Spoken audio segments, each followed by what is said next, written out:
Kenapa sih ngurus SIM itu ribet? Dan kenapa sih ngurus SIM seperti itu? Iya toh? Kalau seperti itu nanti jangan-jangan orang males ngurus SIM. Bener ya? Oke.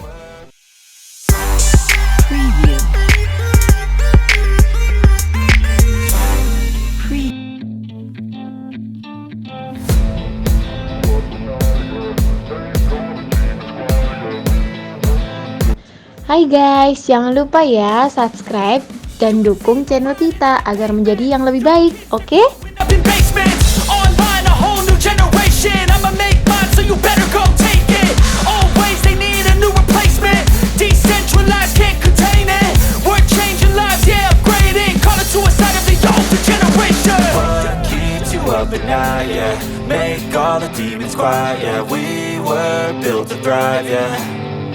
I think that we've all had enough. What keeps you up at night, yeah.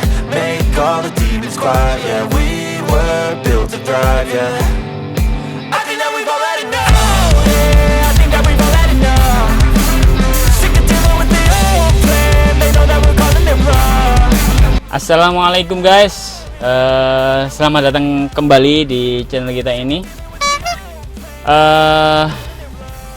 Jangan lupa untuk terus dukung channel kita ini dengan cara klik like, share, komen, dan subscribe ya guys.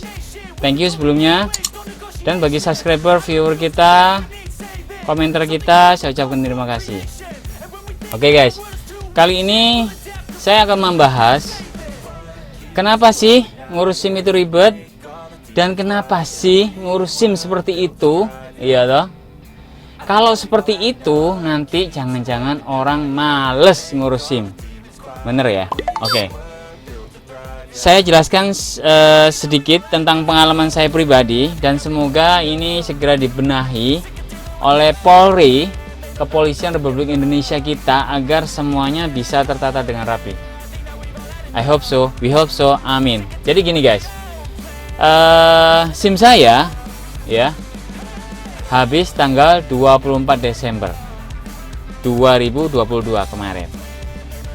Nah, saya sebelumnya ngurus di tanggal karena menghindari kelupaan, mati dan sebagainya, maka saya ngurus di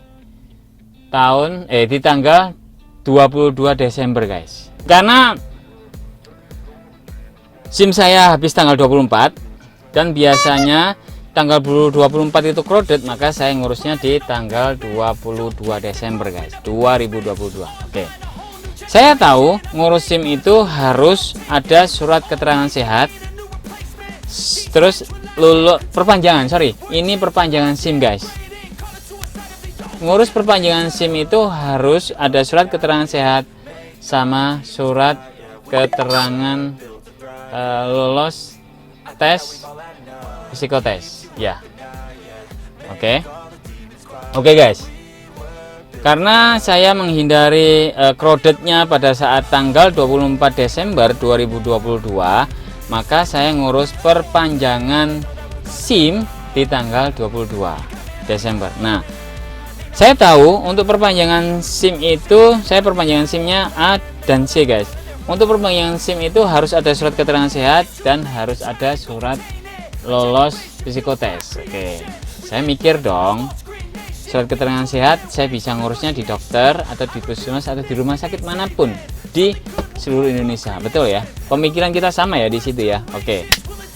Akhirnya tanggal 21 malam ke 21 malam saya online ya, daftar online di eHealth Surabaya untuk daftar di puskesmas area saya guys, area tempat tinggal saya, untuk ngurus surat keterangan sehat.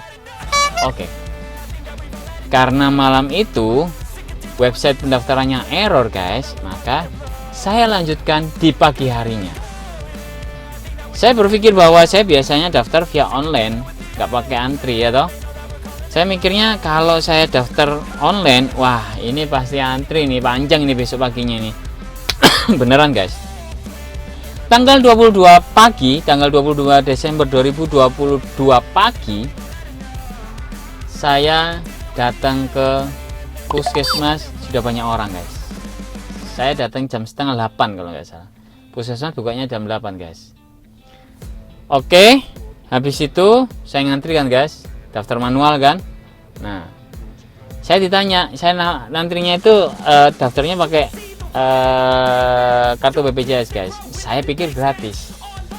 Ternyata setelah masuk di puskesmas ditanya urusannya apa, saya bilang ngurus surat kesehatan untuk ngurus SIM, perpanjang SIM. SIM apa? SIM A sama SIM C. Akhirnya saya tetap bayar guys di puskesmas, bayar surat keterangan sehat untuk perpanjang SIM A dan SIM C masing-masing 5.000 guys, dari 10.000 ya kan. Oke, nggak masalah. Saya bilang ada kwitansinya, mereka bilang maaf pak nggak ada. Saya kasih guys. Oke, setelah itu saya menuju ke Satpas kan, ya pengurusan SIM yang ada di Surabaya. Ya, saya datang ke sana, saya bilang ini saya bawa surat kesehatan, surat sehat kan di puskesmas, dicek sehatnya pakai mata kanan kiri gini guys, lengkap pokoknya di situ ya. Nah, saya ke Satpasnya, saya bilang saya sudah ada surat sehat, saya mau ngurus perpanjang SIM A dan SIM C. Mereka bilangnya apa? Maaf pak, surat kesehatan yang bapak bawa tidak berlaku di sini. Hah? Saya bilang gitu kan. Loh, kok bisa? Iya pak, surat kesehatan yang berlaku hanya melalui tempat tes yang ditunjuk. Wow, gitu ya? Iya pak. Di mana itu tempatnya? Itu pak di depan kantor Satpas, lurus ya toh, nanti masuk gang sebelah kanan. Oke, saya ikuti dong arahnya. Masuk ke sana. Saya tentu orangnya sedikit ngeyel guys. Oke, saya tanya di sana, Bu, memang harus ya surat kesehatan harus dari sini? Iya pak. Kenapa? Saya ada surat kesehatan nih bu dari puskesmas, kenapa nggak berlaku? Saya bilang gitu kan. Mereka jawab nggak berlaku pak, karena di tempat lain surat kesehatan itu bisa dimanipulasi. Hah? Iya bu. Iya pak, yang bisa yang valid adalah hanya di sini. Kok bisa gitu bu? Berarti ibu meremehkan puskesmas atau rumah sakit dong ya, saya bilang gitu. Ya gimana pak ya, yang ditunjuk yang resmi adalah dari tempat ini pak, surat kesehatannya. Oh begitu. Iya pak. Kenapa? Bapak keberatan? Ya gimana ya bu, saya mau tanya aja kok bisa begini kak. Terus mereka jawab, kalau keberatan pak, bapak bisa tanya ke pak polisinya, kenapa ini hanya ini yang ditunjuk. Wah mantap. Oke guys, saya kan tanya, nggak ada salahnya dong. Saya tanya, loh kok bisa begitu bu, kenapa harus di sini? Terus dia bilangnya gitu tadi kan, bla bla bla. Oke, ya udah bu, saya bayar. Berapa untuk surat kesehatan saya ngurus perpanjangan SIM A dan SIM C? Mereka bilang apa? Satu SIM A itu 40.000, SIM C 40.000. Totalnya berapa bu? 80.000 pak. Oke, saya bayar kan. Biasanya nih seperti biasa kita ngeluarin uang kan harus ada bukti transaksi ya. Saya tanya, bu, seperti yang di puskesmas tadi, bu ada apa? Bukti pembayarannya atau kwitansi? Mereka bilang apa? Nggak ada pak, kita nggak pernah ngeluarin bukti pembayaran. Loh kok bisa gitu bu? Bapak SIM-nya keluar dari mana? Di daerah sini bu. Sudah berapa tahun? Sudah lama bu, bertahun puluhan tahun. Pernah nggak ngasih kwitansi? Bilang gitu. Saya enggak bu. Ya udah, nggak usah tanya lagi. Teng, gini. Gitu ya, begitu ya. Oke. Karena waktunya saya mepet, pendaftaran perpanjangan jam 12 siang, waktu itu jam 11, saya tetap laksanakan, saya bayar. Tesnya sama guys, seperti yang di puskesmas. Tes mata kanan, kiri, gini ya kan, timbang badan, sebagainya ya. Sama pak, tapi kenapa surat keterangan sehat di puskesmas tidak diakui? Itu loh pertama itu ya. Yang kedua itu ya, sorry ya, pertanyaan yang kedua. Oke, berikutnya saya balik lagi ke Satpasnya. Saya tanya, Pak, habis ini saya kemana? Psikotes mas. Oh begitu. kemana ini Pak? Di sana Mas, keluar terus belok kanan sekitar 100 meter 150 meter dari sini. Harus di sana Pak. Iya Mas, kenapa? Di tempat lain nggak ada. Nggak ada Mas, itu yang tunjuk Mas. Oh begitu. Saya nggak mau rame, saya datang ke sana. Langsung saya jalan kaki guys, setengah lari guys, sampai sana. sampai di tempat psikotesnya, saya langsung tanya, Pak ini apa syarat-syaratnya? Bilangnya 1 fotokopi SIM yang mau diperpanjang. Perpanjangnya apa? SIM A sama SIM C Pak. Oke, SIM A fotokopinya, SIM C fotokopinya, dan EKTP. Oke. Saya kasih dong. Setelah itu apalagi Pak? Saya bilang gitu. Pembayarannya Mas, pembayarannya berapa Pak? Tesnya untuk SIM C saja 75.000, SIM A saja 75.000, tapi kalau untuk ngurus langsung 2 SIM A sama SIM C 100.000 gitu Pak ya. Iya Mas, kenapa? Saya boleh minta bukti pembayarannya Pak atau kwitansi? Mas, kita nggak pernah mengeluarkan bukti pembayaran Mas di sini Mas. Oh begitu. Iya Mas, kenapa? Enggak Pak, harus ya tesnya di sini. Harus Mas, ini yang ditunjuk dan ini yang resmi. Kenapa Pak yang lain nggak boleh tes di tempat lain? Di tempat lain ada kemungkinan rekayasa Mas, tesnya dan sebagainya. Oh begitu Pak. Iya. Masnya mau lanjut apa nggak jadi nih? Oke Pak, saya lanjut. Kita nggak ada pilihan kan guys? Lanjut. Oke. Habis itu kita tesnya itu menurut saya hanya pertanyaan 30 tanya jawab ya dan tidak. Dan menurut saya itu bukan pertanyaan psikotes menurut saya sih. Menurut saya yang bodoh ini gitu kan. Hanya jawab kamu sehat dan enggak dan bla bla bla bla. Oke. Setelah saya psikotes langsung dinyatakan lolos guys. Lolos. Oke. Katanya sih kalau nggak lolos ngulang atau gimana saya nggak tahu. Oke. Habis itu saya ke satpas lagi kan guys, bawa surat keterangan lolos dari psikotes tadi. Oke, setelah selesai, terus ada lagi nih, saya terus dikasih nomor antrian. Ini Pak, antrian perpanjangan. Oke. Setelah di situ, berkas saya tumpuk di situ guys, tumpuk di situ, ya toh. Terus nggak lama guys, ada bapak-bapak keturunan naruh di atas tumpukan saya gini, plok ada 3 kalau nggak 2 ya gitu. Saya duduk kan di depannya kan, antrian kan, dan nggak seberapa lama kemudian yang diambil duluan yang di atas saya ini guys, yang barusan numpuk kertas. Protes kan saya kan, loh Pak kok bukan punya saya dulu yang diambil, kok atas saya? Terus dah Mas, kamu jangan cerewet, duduk aja di sana. Dia ngomongin gitu guys. Jangkrik. Kok gini ya toh? Oke, saya tetap duduk guys. Oke. Gak lama kemudian, ya sedikit lama kemudian terus saya dipanggil guys. Panggil. Terus habis itu saya suruh foto guys. Nomor antrian foto ya kan. Foto itu ada E01 sampai sekian sampai berapa antrian gitu kan. Saya P karena mungkin perpanjangan ya 0 sampai sekian. Dikasih tok guys. Seret. Gak ditunjukin di mana nggak tunjukin. Saya terus terima, ya toh. Nggak seberapa lama kemudian, saya bingung guys, tolak ini saya perpanjang di mana, foto di mana? Soalnya semuanya tuh itu SIM baru guys. Yang P sebelah mana? Saya balik lagi guys ke bapaknya yang tadi kan, tuh kumpulin berkas. Pak ini saya ngantri di mana ya? Dia apa jawabnya guys? Makanya kamu jangan cerewet-cerewet. Sana, kamu sana langsung foto. Saya di TO guys, kurang ajar. Habis itu saya foto, nggak lama kemudian selesai, terus pengambilan SIM guys. Pada saat pengambilan SIM ngantri kan, kita ngantri lagi guys, ngantri. Nah terus petugasnya bilang berapa untuk perpanjangan SIM A dan SIM C. Petugasnya bilang 155.000 Pak, kalau nggak salah waktu itu, saya ingat saya.